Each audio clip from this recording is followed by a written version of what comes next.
হাকিমুল উম্মাত মুজাদ্দিদ মিল্লাত শাহ মাওলানা শাবালি থানভী রাহমাতুল্লাহ আলাইহি ওনার কিতাবের ভিতরে একটা মজার একটা ঘটনা আছে। আল্লাহু আকবার। আরবের এক যুবক, এক বড় লোক, এক আলেম, পবিত্র একজন আলেম। এই আলেম এত ইবাদত বন্দেগি করছে, 5 ওয়াক্ত নামাজ হেরেম শরীফে পড়ছে, আল্লাহু আকবার, মাহে রমজানের 30টা রোজা রাখছে। যে হেরেম শরীফে 1 রাকাত নামাজ পড়লে 50 রাকাত নামাজ পড়া সওয়াব পাওয়া যাবে না, সুবহানাল্লাহ। এরকম ভাবে 5 ওয়াক্ত নামাজ হেরেম শরীফে পড়ছে, আউবের নামাজ পড়ছে, তাসবিহের নামাজ পড়ছে, ইসলামের যত হুকুম আহকাম আছে সবগুলো এই আলেম পালন করার পরে এই আলেমের আলেম যখন মৃত্যুবরণ করলো, আরবের মানুষেরা পরামর্শ করলো যে আলেমের রাষ্ট্রকে জান্নাতুল বাকিতে দাফন করা হোক। সকলের পরামর্শ অনুযায়ী এই আলেমের রাষ্ট্রকে জান্নাতুল বাকিতে কবর রাখা হইল। যে জান্নাতুল বাকি সম্পর্কে জনাবে মুহাম্মদ রাসূলুল্লাহ সাল্লাল্লাহু আলাইহি ওয়াসাল্লাম 1500 বছর আগে বলে গেছেন যে জান্নাতুল বাকিতে যারা ঘুমাবে কিয়ামত পর্যন্ত তাদের কবরে কোনো আযাব হইবে না। কি হবে না? আযাব হইবে না। জান্নাতুল বাকির আযাব আল্লাহ তাআলা মওকুফ করে রইকালে 10,000 সাহাবীর কবর আছে, বলেন না সুবহানাল্লাহ। অবশ্য এই আলেমের লাশ ওই জান্নাতুল বাকিতে রাখার জন্য পরামর্শ হলো। পরামর্শ অনুযায়ী তাকে আলেমের লাশ এখন ওই কবরে রাখবে। আরবের একটা নিয়ম আছে, যেই নিয়মটা আমরা বাংলাদেশের মানুষ মানি না।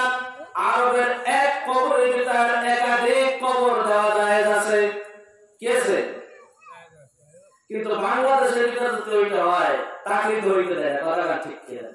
কিন্তু হয়, ঢাকা হয় না, আজিমপুর গোস্তায় 6 মাস পর পর চার্জ দেয়, কি করে? হাড্ডি গুটি টোকাটুকি করে আবার নতুন কবরস্থানের ব্যবস্থা করে, কথা ঠিক কি? তো দোস্ত, কিছুদিন আগে একটা মহিলা এই কবরে গেছে। এই মহিলাটাও ভালো আবেদা সালেহা মহিলা ছিলেন। তো আলেমরা পরামর্শ করে বললো যে এই মহিলার কবরের ভিতর ওই যুবকের লাশটাও দেওয়া হোক, ওই আলেমের লাশটাও দেওয়া হোক। এই সিদ্ধান্ত হয়ে গেল। আরবের মানুষেরা আল্লাহু আকবার সবাই পরামর্শ অনুযায়ী আলেমের লাশটা ওই কবরে দেওয়ার জন্য কবর যখন খনন করছে, ওই কবরের ভিতর থেকে সেই মহিলার লাশ নাই, অন্য একটা লাশ এই জায়গা আইছে। ওই লাশ কোথায়? আল্লাহু আকবার, দেখে যে এই লাশের বাড়ি পরিচয় হচ্ছে ফ্রান্স। কোথায়? ফ্রান্স। মক্কা মদিনার মানুষ আর বাংলাদেশের মানুষ কিন্তু ডিফারেন্স আছে, কথা আছে না নাই? প্রত্যেকটি কান্ট্রির মানুষ কারো চেহারার সাথে কারো চেহারা মেলবে না, কথা বলে ঠিক কি না? কিন্তু তারা আশ্চর্য হয়ে গেল কিভাবে? আল্লাহু আকবার, যে এই কিছুদিন আগে এই কবরের ভিতর এক আলেমের লাশ দাফন করা হয়েছে, সে আলেম কোথায় গেল? আলেমের লাশ আমরা বুঝতে পাইতেছি না। এই আলেমের লাশের কবরে একটা মহিলার লাশ চলে আসছে। তো এই মহিলার পরিচয় মক্কা মদিনার কোন মহিলার চেহারার সাথে মিশতেছে না। মনে হইতেছে যে এই মহিলার এই লাশের বাড়ি হলো ফ্রান্স। কোথায়? ওই বছরে এক হাজী সাহেব এই ঘটনা দেখা সময়টা ছিল হজের মৌসুম। কি সময়? হজের মৌসুম। এই দৃশ্য দেখার জন্য হাজার হাজার মানুষ ভিড় জমাইছে। তো ওই হাজী সাহেব, বাংলাদেশের ওই হাজী সাহেব ওই লাশ দেখে চিন্তা করেছে, বলতেছে তোমরা শোনো, এই লাশের পরিচয় আছে, এই লাশের রহস্য আমি বলি, বলেন না সুবহানাল্লাহ। বলতেছে হাজী সাহেব, তোমার কাছে কিসের লাশের পরিচয় আছে? কিভাবে তুমি চেনো ওই মহিলাকে? বলো। এই মহিলার বাড়ি হলো ফ্রান্স। কোথায়? ফ্রান্স। আমি একজন ফ্রান্সের যুবক ছিলাম। আমার খোদার জ্বালা মেটানোর জন্য এর বাপের বাসায় আমি কাজে ছিলাম। এর বাপ ছিল বড় খ্রিস্টান, খ্রিস্টানের বড় নেতা। এই ব্যক্তি একজন, এই মেয়ে আমার কাছে গোপনে গোপনে ইসলাম ধর্ম গ্রহণ করছে। মাঝে মাঝে সে সূরা কেরাত আমার কাছ থেকে শিখতো, পড়তো। একদিন বলতেছে ওস্তাদ জি আমার বাপের কাছে আমার ইসলামের কথা আমি ওপেন করে দিই আমি জোরে সোরে বলি আশহাদু আল্লা ইলাহা ইল্লাল্লাহু ওয়া আশহাদু আন্না মুহাম্মাদান আবদুহু ওয়া রাসূলুহু আমি আমার ইসলামের কথা আমার বাবাকে জানাই দিই এবার এই যুবক বলতেছে না না তোমার বাপের কাছে জানানো যাবে না তোমার বাপের কাছে যদি তুমি ইসলামের কথা ওপেন করে দাও তোমাকেও ফাঁসির কাছে ঝুলাবে আমাকেও হত্যা করবে অর্থাৎ তুমি গোপনে গোপনে ইসলাম চালাই দাও ইসলামের হুকুমগুলো তুমি পালন করতে থাকো বলেন না সুবহানাল্লাহ গোপনে গোপনে ইসলামের কাজ করতেছে বড় বড় যে হুকুমগুলো আছে সেগুলো পারতেছে না যেমন প্রকাশ্যভাবে নামাজ পড়তে পারে না প্রকাশ্যভাবে রোজা রাখতে পারতেছে না এইগুলো সে করতে পারতেছে না অন্যান্য আমলগুলো সে ঠিকই আমল করতেছে আর মনের ভিতরে একটা ব্যথা আর আমি যদি জীবিত অবস্থায় আমার ইসলামের কথা আমি ওপেন করতে পারতাম তাহলে আমার দিলের ভিতরে শান্তি লাগতো বলেন না সুবহানাল্লাহ একদিন ঘটনা ঘটে এই মেয়েটা অসুস্থ হয়ে যায় এমন অসুস্থ হয় সমস্ত ডাক্তার দেখানোর পরে মাদ্রাসা নেওয়ার পরে এই মেয়েটাকে ফেরত দেওয়া হয়েছে এক পর্যায়ে এই মেয়েটা মারা গেছে এই মেয়েটাকে আর বাঁচাইতে পারে নাই এই মেয়েটাকে এবার খ্রিস্টানের কায়দায় খ্রিস্টানরা যেভাবে লাশ দাফন করে হিন্দু ভাইরা যেরকম ভাবে মারা গেলে কি করে হিন্দুদের পোড়ায় কবরে রাখার আগে তারে পোড়ায় কথা ঠিক কিনা অদস্ত তার আগুন দিয়া বাঁশ দিয়া লাকড়ি দিয়া এইরকম ভাবে পোড়ায়া তাকে তার নাভিটাকে শেষ পর্যন্ত দাফন করে দেয় কথা ঠিক কিনা অর্থাৎ খ্রিস্টানের কৌশলে মুসলমান যখন মৃত্যুবরণ করে আল্লাহু আকবার কত সুন্দর ভাবে সাজায়া সুন্দর ভাবে গোসল করায়া আতর গোলাপ মাখায়া আল্লাহু আকবার নামাজ কমপ্লিট করা সুন্দর ভাবে তাকে নবজাতকের মতো আল্লাহু আকবার তাকে কবরে পাঠায় দেয় কথা বলেন ঠিক কিনা কত সুন্দর পদ্ধতি মুসলমানদের একটা মৃত্যুবরণ করলে কত সুন্দর করে আদর যত্ন তাজিম আর মহব্বত দিয়ে তাকে কবরে পাঠায় যায় কথা বলে ঠিক কিনা ইসলাম কত সুন্দর আদর্শ শিক্ষা দিয়েছে সুবহানাল্লাহ তো এই মহিলাকে খ্রিস্টানি কায়দায় দাফন করতেছে ওই যুবক বলতেছে আমার দিল ভেঙে যায় আমি বলতে পারতেছি না যে এই মুসলমান হয়ে গেছে একে তোমরা এইভাবে খ্রিস্টানের কায়দায় তোমরা কবর দিও না আমার দিল মানে না আমি আর সহ্য করতে পারলাম না বললাম এবার খ্রিস্টানের কবরে আমি থাকবো না খ্রিস্টানের সাথে আর আমি বাড়ি কাজ করবো না আমার আল্লাহ তাআলা যদি আমার অন্য টাকা থেকে রিজিক দেয় আমি সেই টাকা রিজিকের তালাশে যাব এই মেয়েটা শেষ পর্যন্ত খ্রিস্টানের কবরে তাকে রাখা হইল এই মেয়েটা আমার কাছে ইসলাম ধর্ম গ্রহণ করছে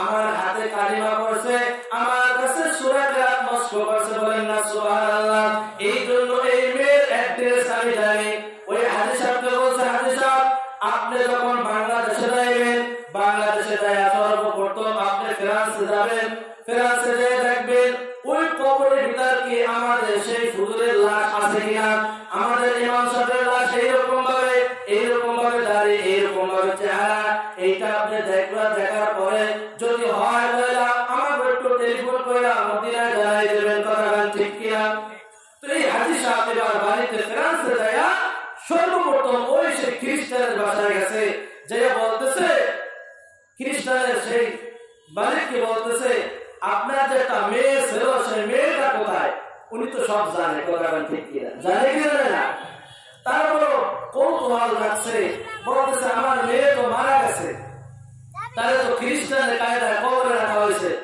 আমি তো তার লাশ জান্নাতুল বাকিতে দেখে আসছি বলেন না সুবহানাল্লাহ মৌলবী তুমি কি কইতা কি কও কি কইতেছো তুমি আমরা তার খ্রিস্টানের কায়দায় তাকে দাফন করলাম এই জায়গা আর সেই মক্কা মদিনা কোথায় আর ফ্রান্স কোথায় কিভাবে সম্ভব সেই জায়গায় গেছে কি কইতেছো বিশ্বাস যদি না করেন কবরটা একটু খনন করে একটু ফাঁকা কইরা ছিদ্র কইরা দেখে আপনার মেয়ের লাশ হয়ে আছে কিনা এখন কৌতূহল জাগলো যেহেতু তার টুপি আছে জুব্বা পরা মাথায় পাগড়ি বাঁধা এই বুজুর্গ তো মিথ্যা কথা বলতে পারে না, কথা ঠিক কিনা? আরো সবে মাত্র হজের থেকে আসছে, মোটামুটি 40 দিন পর্যন্ত তাসির থাকে, তারা হজ করে আসে, কথা ঠিক কিনা? কথা বলে এই হজের 40 দিন মোটামুটি ভালো থাকে, এরপর আবার সেই আল হজ হয়ে যায়। আল হজ বলছেন আজকে আগে হজের আগেও মানুষের আল দিত, এখনো আল দেয়, এখনো কি করে আল দেয়। এই জন্য আমার নাম রাখছে আল হজ। ওর নাম কি? আল হজ। ও হজে যাওয়ার আগে আল দিচ্ছে, হজের তা আসার পরে এখনো মানুষের আল দেয়। এখন আজকে আছে না নাই? মেসাল দেওয়ার সময় নাই। আমি যে ঘটনা বলতেছি এটা বলে শেষ করবো। দোস্ত এর নাম রাখছে আল হজ, আল দিয়ে বেড়ায়। আল্লাহ আমাদেরকে হেদায়েত দান করুন। তো এই হাজী সাহেবের চেহারা দেখা তো বলতেছে আমরা একটু কবর খনন করি। তো কবর খনন করার পরে দেখে যে তার মেয়ের লাশ নাই। এই লাশটা মনে হইতেছে যে মক্কা মদিনার একটা লাশ। কোথায় লাশ? মক্কা মদিনার লাশ। কিন্তু তারা সবাই আশ্চর্যিত হয়ে গেল, কি ব্যাপার মা হাজার সেই একই কারবার, আল্লাহু আকবার কাবিরা। তা আল্লাহু আকবার তো বলতে পারে না যে মালিক কি করছে, আল্লাহ কি করছে, রব কি করছে, কথাটা ঠিক কিনা? আল্লাহু আকবার কাবিরা। আল্লাহ তাআলা সব থেকে বড়, আল্লাহু আকবার। এই মেয়ের অন্তরের ভিতরে ছিল ইসলামের মহব্বত আর ভালোবাসা। এই জন্য আল্লাহ তাআলা ও যুবক ভাইরা, তোমার অন্তরের ভিতর আজকে কার মহব্বত ঢুকাইছো? আমার রাসূল বলতেছে আল্লাহর উম্মান আহাব্বা, যে যাকে মহব্বত করবে কিয়ামতের ময়দানে সে তার সাথে হাসর নাসর হয়ে যাবে। কথা বলেন ঠিক কিনা? ও যুবক ভাই, তোমাদের পায়ে হাত রেখে বলতেছে ফেরো, তোমরা ফেরো। শোনো, ঘটনা থেকে তোমরা হেদায়েতের নিয়াতে তোমরা আমল করা শুরু করো। ও দোস্ত, এই মক্কা মদিনার এই আলেম কি করছে? ইসলামের সমস্ত হুকুম গুলা মানছে। কথা বলেন ঠিক কিনা? সব হুকুম মানার পরে তার কবরটা জান্নাতুল বাকিতে দেওয়ার পরেও তার লাশ আল্লাহ তাআলা কুদরতি ভাবে লাঠি দিয়া ওর আমলগুলো কবুল না কইরা ওই খ্রিস্টানের জায়গায় আনছে। আর খ্রিস্টানের মেয়ের লাশ, যেহেতু খ্রিস্টানের মেয়ের ভিতর ছিল ইসলাম আর দ্বীনের মহব্বত। কথা বলেন ঠিক কিনা? এই মহব্বতের খাতিরে খ্রিস্টানের কবরে আমার আল্লাহ তাআলা লাশ না রেখা কুদরতি ভাবে আল্লাহ তাআলা ট্রান্সফার কইরা জান্নাতুল বাকিতে পৌঁছাইতেছে। বলেন না সুবহানাল্লাহ। মক্কা মদিনার মহিলা আল্লাহু আকবার, বড় বড় আলেম যারা, তারা পরামর্শ করতেছে কি ব্যাপার, কি হইল? কিছুই তো আমরা বুঝতে পারলাম না। কারণ কি, কি কারণে, কোন অপরাধের কারণে জান্নাতুল বাকির লাশ আজকে খ্রিস্টানের জায়গায় গেছে আর খ্রিস্টানের লাশ আজকে জান্নাতুল বাকিতে আসছে? এর একটা তদন্ত করার দরকার আছে না নাই? কোন বেআমলের কারণে এই লাশ ওই দেখা গেল? এবার বলতেছে বলো তো অমুক আলেমটা কেমন ছিল, অমুক আলেম কেমন ছিল? অমুক আলেম বড় আলেম ছিল, মুত্তাকিন ছিল, 5 রাকাত নামাজ, 5 ওয়াক্ত নামাজ হেরেম শরীফে পড়ছে, তাহাজ্জুদ পড়ছে, আউবিন পড়ছে, ইশরাক পড়ছে, চাষ পড়ছে, নফল মাঝে মাঝে নফল রোজা রাখছে। তোমরা যে সাক্ষী দেখেছো, এই সাক্ষী কিন্তু তার লাশ জান্নাতুল বাকিতে থাকার কথা। কথা ঠিক কিনা? কিন্তু ফ্রান্সে গেল তার কারণ কি? ও আমার স্বামী সম্পর্কে আমার স্ত্রী বড় ভালো জানে। কথা বলেন ঠিক কিনা? আমি কতটুকু ভালো, আমি কতটুকু মুত্তাকিন, আমার মেজাজ কিরকম, আমার তবিয়ত কিরকম আপনারা হয়তো জানেন না। আমার স্ত্রী ভালো করে জানে আমার স্বামীর তবিয়ত কিরকম। কথা বলেন ঠিক কিনা? জানে কি জানে না? আপনারা তো বড় হুজুর মনে করেন, কিন্তু আমার স্বামী স্ত্রী জানে, জানে কত বড় হুজুর। কথা ঠিক কিনা? সর্বশেষ সাক্ষী না করলো। এবার তার স্ত্রীর কাছে বলতেছে, বোন আমার বলো তো তোমার স্বামী সম্পর্কে একটু বলো, তোমার স্বামী কিরকম ছিল? আমার স্বামীর মতো মক্কা মদিনায় আর একজন স্বামী ওই রকম ভাবে কোন নারী পাইছে কিনা তা আমার সন্দেহ। আমার স্বামী এত বড় আলেম ছিল, এত বড় মুত্তাকিন ছিল, 5 বেলা নামাজ হেরেম শরীফে পড়ছে, আল্লাহু আকবার, ফাঁকে ফাঁকে নফল রোজাও সে রাখছে। কিন্তু বলতেছে তুমি যে সাক্ষী দেখেছো, এই সাক্ষী দিল তার লাশ জান্নাতুল বাকিতে থাকার কথা। কথা ঠিক কিনা? কিন্তু তার লাশ খ্রিস্টানের জায়গায় গেছে কেন? কারণ কি? ওই মেয়েটা ফুপাই ফুপাই কাঁদতেছে আর বলতেছে হুজুর একটা গোপন কথা না বললে নাই, মনে হয় সেই কারণে আমার আল্লাহ তাআলা নামাজ কবুল করে নাই, হজ কবুল যখন রোজা আল্লাহ কবুল না কইরা সবগুলা উড়াই দিয়া লাথি মাইরা আল্লাহ তাআলা তার ওই খ্রিস্টানের জায়গায় এনেছে। তার রহস্য হলো এইটা, হুজুর স্বামী স্ত্রী মিলন করার পরে, জিনা করার পরে স্বামী স্ত্রী যখন এক বিছানায় থাকে, যখন জিনা হয়, সহবাস করে স্বামী স্ত্রী একসাথে থাকে, তখন জিনা হয়ে গেলে গোসল ফরজ হয়ে যায়। কথা বলেন ঠিক কিনা? মুসলমানের যখন গোসল ফরজ হয় তখন তার তাড়াতাড়ি গোসল করতে হয়। ওই আমার স্বামী যখন গোসল করতে যাইতো বারবার বারবার একটা কথা বলতো, আমার ইসলামের সব ভালো লাগে কিন্তু এই ইসলামের এই জিনিসটা আমার ভালো লাগে না। স্বামী স্ত্রী মিলন করলাম, এখন আবার কিসের গোসল? এখন তো ওযু করলে পাক হয়ে গেল। এইখানে খ্রিস্টানরা যত মেলামেশা করে, স্বামী স্ত্রী জেনা করে, খ্রিস্টানের কোনো গোসলের দরকার নাই। কথা ঠিক কিনা? কিন্তু এইখানে ওই আলেম বলতেছে এইখানে আমার এই ইসলামের এই জিনিসটাই দলিলটা আমার পছন্দ হলো না। বলেন নাউজুবিল্লাহ। এইখানে আমার খ্রিস্টানের ইসলামটা আমার ভালো পছন্দ হয়, কারণ কি স্বামী স্ত্রী মেলামেশার করার পরে গোসল ফরজ হলে তারা গোসল করা লাগে না। এই জিনিসটা আমার কাছে খারাপ লাগে। শীতের মৌসুমে এই ঠান্ডা পানি দিয়া কিভাবে গোসল করবো? কথা ঠিক কিনা? আছে না নাই? এমন লোক আছে না? আছে না নাই? ঘরে ঘরে ঘরে ঘরে অভাব নাই, নামাজ তো পড়ে না, ফরজ গোসল করে না। ফরজ গোসল করে এই নালা একটা কোন সময়? সকাল 11টার সময় ফরজ গোসল করে। করে কি করে না? ওই সময় লাখ সাবান নেয়া, খ্রিস্টানের লাখ সাবান নেয়া ঢাকায় যে ঘষাঘষি করে। কি করে? ঘষাঘষি করে। পিচ্চি বাচ্চারা ওদের যারা কি গোসল করে? কথা ঠিক কিনা? পিচ্চি বাচ্চারা তারাও বলে যারা কি করতেছে, আপনি এখন গোসল করবে না, গোসলের তো একটা টাইম আছে, আছে না নাই? ফরজ গোসল, ফরজ গোসল অন্ধকার রাত্রে করা। কথা বলে ঠিক কিনা?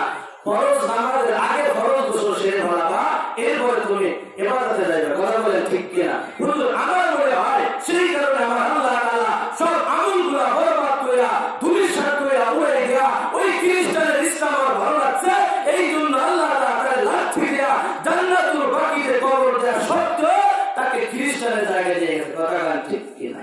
অথচ খ্রিস্টানের মেয়ের ভিতরে ইসলামের মহব্বত আর দ্বীনের মহব্বত খ্রিস্টানের কায়দায় কবর দিয়েছে। আমার আল্লাহ তাআলা খ্রিস্টানের জায়গায় না রেখা আল্লাহ তাআলা তার লাশটাকে জান্নাতুল বাকিতে বসে দিয়েছে। বলেন না? তো এই ফরজ গোসলের কিছু নিয়ম থাকতে আছে, এগুলো আমরা আলেমের কাছ থেকে জেনে নেব। হুজুর এখন অনেক আছে 40, 50, 90 বছর হয়ে গেছে গোসলের ফরজ জানে না। আছে না নাই? কথাটা ঠিক কিনা? এই যদি ফরজ গোসলটা ঠিক মতো না করতে পারলো, ও দোস্ত বলেন জীবনে যত নামাজ পড়ছে এক রাকাত নামাজ কি কবুল হয়েছে? এক রাকাত নামাজ আমার মালিক কবুল করে না। কথা বলে ঠিক কিনা?